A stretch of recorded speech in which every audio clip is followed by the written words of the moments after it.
Hi friends, welcome to my channel అండి. AP ఉద్యోగులు పెన్షనర్లకు పెండింగ్ బిల్ల చెల్లింపుల సమాచారం అయితే వీడియోలో తెలుసుకుందాము. ఏపీకి 4,000 కోట్ల నిధులు కూడా వచ్చేసాయి. సో మరి పూర్తి వివరాలు అయితే ఈ వీడియోలో తెలుసుకుందాం. వీడియోని ఎక్కడైనా స్కిప్ చేయకుండా చివరి వరకు చూడండి, అప్పుడే పూర్తిగా ఇన్ఫర్మేషన్ అర్థమవుతుంది. అలాగే వీడియో నచ్చినట్లయితే ఒక లైక్ చేయండి. ఇంకా సబ్స్క్రైబ్ చేసుకున్నట్లయితే మన ఛానల్ సబ్స్క్రైబ్ చేసుకోవడం ద్వారా నేను చేసే ప్రతి ఒక్క వీడియో మీ వరకు రీచ్ అవుతుందండి. ఏపీ ఉద్యోగ ఉపాధ్యాయ పెన్షనర్ల పెండింగ్ బిల్ల చెల్లింపుల తాజా సమాచారం ఈ రోజు నాటి వరకు ఉన్న తాజా సమాచారంతో ఈ వీడియో చేయడం జరిగింది. సో ముందుగా బిగ్ బ్రేకింగ్ న్యూస్ ఏంటంటే 4,000 కోట్ల నిధులు అయితే వచ్చేసాయండి. ఎర్నడ్ లీవ్స్ మరియు సరెండర్ లీవ్స్ అమౌంట్ 2022, 2021 సంబంధించి జమ అయ్యాయి, కానీ ఇంకా 2023, 2024 సంబంధించి అయితే పెండింగ్లో పెట్టారు. సో మనకు మిత్రుడు కామెంట్ చేయడం జరిగింది. ఎస్టీఓ పరిధిలో పిడుగురాళ్ళ సంబంధించి మెడికల్ రియంబర్స్మెంట్ క్రెడిట్ అయిందని అయితే పెట్టారు. సో అదేవిధంగా మరొక మిత్రుడు అమౌంట్ 38,000 రూపీస్ జమ అయింది, 2023 సంవత్సరానికి సంబంధించిందని అయితే పెట్టారు. May 2022 surrender leaves enhancement bill amount credit అయినట్టు కడప డిస్టిక్లో వారు అయితే పెట్టారు. ఇక water board district DA arrears old అని న్యూ అని అడిగితే అడుగుతుంటారు. డిఏ అరియర్స్ సంబంధించి ఇంకా సమాచారం లేదండి. ఇక పెన్షనర్స్ పేసిప్స్ ఆఫ్ ఏప్రిల్ అయితే అంటున్నారు. సో డౌన్లోడ్ అవుతున్నాయండి. సో ఏప్రిల్ నెలకు సంబంధించి 2022 ఎస్ఎల్ అయితే క్రెడిట్ అయినట్టు చెప్తున్నారు. 2022 వరకు ఎస్ఎల్స్ జమ అయినట్టుగా మనకైతే ఆల్రెడీ తెలిసిన సమాచారమే అండి. సో పేమెంట్స్ అయితే జరుగుతున్నవి ఈ విధంగా ఉన్నాయి.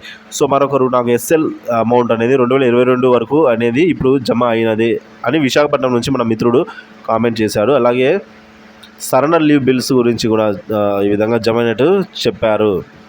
సో మరి కొందరు లైన్ చూసినట్లయితే మెడికల్ రియంబర్స్మెంట్ బిల్ అమౌంట్ అయితే క్రెడిట్ అయినట్టుగా చెప్తూ ఉన్నారు. జెడ్పీఎఫ్ లోన్స్ ఏప్రిల్ అండ్ ఫిబ్రవరి 2024 వరకు అప్లై చేసిన వారికి క్రెడిట్ కావడం జరిగింది. జెడ్పీపీఎఫ్ లోన్స్ అండి. ఇంకా మిగిలిన పేమెంట్స్ ఈరోజు పడే అవకాశాలు ఉన్నట్టుగా తాజా సమాచారము. సో పాత బిల్లు సిఎఫ్ఎంఎస్లో కనిపించడం లేదు, బిల్లు స్టేటస్ అయితే కనపడడం లేదు. 2021 బిల్లులు అయితే ఎలా చూడాలని అయితే అంటున్నారు. సో పాత బిల్లులు అయితే స్టేటస్ కనిపించడం లేదైతే చెప్తున్నారు. ఇక డిఏ అరియర్స్ ఎస్ఎల్స్ ఎప్పుడు పడతాయని అయితే అడుగుతున్నారండి. ఇక మే చివరికి పడే అవకాశం ఉన్నట్టుగా ఆల్ క్లియర్ అవ్వచ్చు అని అయితే చెప్తున్నారు. అఫీషియల్గా మనకు అందింది సమాచారం. మే చివరి వరకు అయితే అన్ని బిల్లులు జమ అయ్యే అవకాశం ఉన్నట్టుగా మనకైతే సమాచారం అందిందండి. అలాగే పెండింగ్ బిల్ల చెల్లింపులు అయితే ఇంకా ఏమేమి జరుగుతున్నాయన్న ఇంకా ఇంతవరకు పెండింగ్లో ఉన్న బిల్ల వివరాలు కూడా మనం ఒకసారి చూద్దామండి. డిఏ అండ్ డిఆర్ అరియర్స్ అయితే 18 నెలల చెల్లింపులు జరగాలి, ఇంకా జరగలేదు. అలాగే సెప్టెంబర్ 2023 మొదటి వాయిదాలోనూ చెల్లింపులు జరగాల్సి ఉంది, జరగలేదు. డిసెంబర్లో రెండో వాయిదా చెల్లింపులు జరగాలి, కానీ లేదు. మార్చిలో 2024లో జరగాల్సిన చెల్లింపు కూడా, ఇవన్నీ కూడా త్వరలో మే ఎండు కల్లా చెల్లింపులు జరగబడతాయని అయితే అఫీషియల్గా అందిన తాజా సమాచారం అండి. సో డిఏ అరియర్ సంబంధించి తాజా సమాచారం అయితే ఈ విధంగా ఉంది. సో మే ఆఖరికల్లా అయితే జమ కావడం జరుగుతుంది.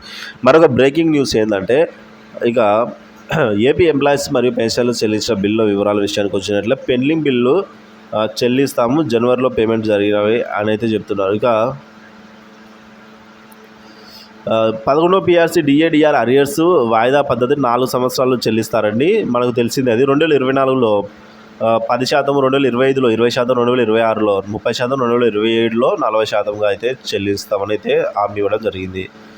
ఇక కొన్ని బిల్లులు అప్రూవ్ అయ్యి పెండింగ్ బిల్లు గ్రీన్ ఛానల్ దశలో ఉన్నాయని. సో నిన్న నుంచి కూడా పెండింగ్ బిల్లు జమ కావడం అయితే చూస్తున్నాము. సో ఇవాళ కూడా కొన్ని బిల్లు అయితే గ్రీన్ ఛానల్లో ఉన్న బిల్లు అయితే జమ అయ్యే అవకాశం ఉందండి. ఎస్ఎల్స్ పెండింగ్ అండి. ఇంకా 8,000 కోట్ల రూపాయల వరకు పెండింగ్లో అయితే ఎస్ఎల్స్ ఉన్నాయి. ఈ ఏప్రిల్ లోపు అయితే కొన్ని మే ఆఖరి కల్లా అయితే జమ కావచ్చు అని అయితే చెప్తున్నారు.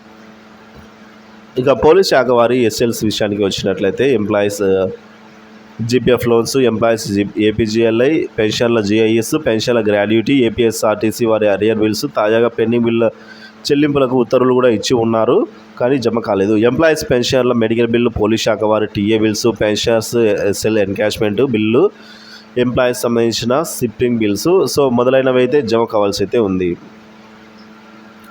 పెండింగ్ బిల్లుల్లో కదలిక రావాలండి. బిల్లు నత్తనడగ వల్లే ఉన్నాయని చెప్పొచ్చు. ఇంకా పడవలసిన బిల్లుల విషయానికి వచ్చినట్లయితే మనం ఇందాక చెప్పుకున్నట్టుగా అవన్నీ పెండింగ్లో ఉన్నాయి. సో ఏదైతేనేం 4,000 కోట్ల రూపాయలు అయితే ఏపీకి రావడం జరిగింది. అలాగే గవర్నర్ కూడా హామీ ఇవ్వడం జరిగిందండి. సో ఎటువంటి కాంట్రాక్టు పనులకు అన్ని తరలించబోయేది ఉండదు. సో ఏవైతే ముందుగా బిల్లులు అప్రూవ్ అయి ఉన్నాయో వాటినన్నింటినీ కూడా తక్షణమే చెల్లించే ఏర్పాటు చేస్తామని కూడా చెప్పారు. ఇక పెన్షన్ల పెండింగ్ బిల్లుల జీవో ఇచ్చినప్పటికీ కూడా అమలు కాకపోయేసరికి పెన్షన్ అందరూ కూడా ఆందోళన చెందుతున్న పరిస్థితి అయితే నెలకొన్నది. సుమారుగా 734 కోట్లు పెండింగ్లో అయితే ఉందండి. డిఆర్ అరియర్స్ సంబంధించి డిఏడిఆర్ 11 పిఆర్సీకి సంబంధించిన అరియర్సే 734 కోట్లు వరకు అయితే ఉంది. సో ఈ వీడియో చూస్తే మీలో ఎవరికైనా పెండింగ్ బిల్ జమ అయినట్లయితే దయచేసి కామెంట్ చేయండి. Thank you for watching this video. Please like, share and subscribe my channel.